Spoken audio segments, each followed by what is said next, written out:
Here's your latest African news. South Africa. South Africa shuts down major fuel pipeline after fire kills 3. South Africa's state logistic firm Transnet on Sunday temporarily closed its fuel pipeline in the eastern city of Durban after a fire broke out nearby, killing at least 3 people, the company said. The blaze was caused by a botched fuel theft attempt outside Durban in the early hours of the morning. Transnet Pipelines is a division of Transnet and a custodian of 3,800 kilometers or 2,360 miles of petroleum and gas pipeline network connecting Durban to South Africa's most populous Gauteng province, home to its economic hub, Johannesburg. Transnet said fuel theft at its pipeline and surrounding infrastructure have soared over the past 2 years, adding that the incidents have damaged assets and the environment as well as causing serious injuries and fatalities. Rwanda. Belgium hands over Rwanda's colonial-era songs. Belgium's ambassador to Rwanda has handed over a digital copy of traditional songs, music, and stories recorded during colonial era to officials in the capital Kigali. It includes more than 4,000 recordings made since 1954, mostly by former Belgian officials, which had been kept at the Royal Museum of Central Africa in Belgium's capital, Brussels. Belgian forces occupied Rwanda, which had been part of German East Africa during World War I. The repatriated recordings will be placed in a museum where members of the public will be able to access them. Burundi. Burundi sets its sight on EAC to lift the economy. Burundi, currently under European Union sanctions, is asking its East African neighbors to help unlock its economic development potential. Last week, Burundian President Evariste Ndayishimiye toured Tanzania on a 3-day state visit to strengthen trade and investment. This was just 3 months after Tanzanian President Samia Suluhu paid a state visit to Burundi, resulting in several new infrastructure projects, including the construction of roads and a renewed focus on the mining sector. The EU placed sanctions on some Burundian politicians and state officials and froze government financing in 2015, after a political crisis that followed the late President Pierre Nkurunziza's decision to seek a 3rd term. Sudan.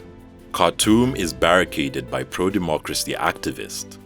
Sudanese protesters have barricaded roads in the capital Khartoum as part of a week-long demonstration against a military coup. 3 people were killed on Saturday when security forces fired shots and tear gas to disperse protesters in the nearby city of Omdurman. The Interior Ministry denied that live rounds had been fired. The army seized power on Monday, detaining Prime Minister Abdallah Hamdok and other civilian leaders. Coup leader General Abdel Fattah Burhan dissolved civilian rule on Monday. The general, who also called a state of emergency, said his actions were justified to avoid civil war and to stop political infighting. The military takeover has drawn widespread international condemnation. Saturday saw the biggest demonstration yet, with tens of thousands marching across the country with Sudanese flags and chanting "No to military rule."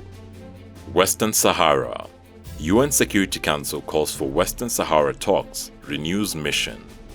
The UN Security Council on Friday called on all sides to resume negotiations towards a solution in Western Sahara as it renewed a UN mission in the disputed territory for 1 year. The resolution, which does not recognize Moroccan sovereignty, passed the Security Council with abstentions from Tunisia and Russia. The resolution calls for a goal of self-determination of the people of Western Sahara. The resolution also reaffirms the need for full respect of a ceasefire that collapsed last year. Algeria backs the independence-seeking Polisario Front and in August broke off relations with Morocco, which controls nearly 80% of the arid and sparsely populated territory. Roundtable talks were lastly held in early 2019 that brought together Polisario and Morocco as well as Algeria. The Polisario sees itself as a liberation movement that should negotiate directly with Rabat.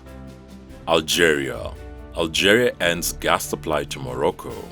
Algeria has stopped gas export through a pipeline that crosses neighboring Morocco because of a dispute between the 2 countries, the presidency has said. The Maghreb-Europe pipeline carries Algerian natural gas to Spain through Morocco, with Rabat being paid a royalty for passage. Morocco also uses some of the gas to produce 10% of its electricity. The Algerian authorities decided not to renew the gas contract, which ended on Sunday. Algeria and Morocco have fallen out over a number of issues, with Algeria recently cutting off diplomatic relations and banning Moroccan flights from its airspace. Algeria accuses Rabat of supporting Algerian separatists and using Israeli technology to spy on its officials.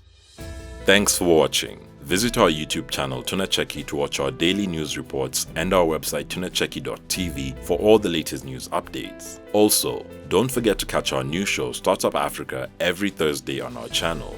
You can directly support this new series by becoming our YouTube member or becoming a Patreon. And remember, Africa is watching.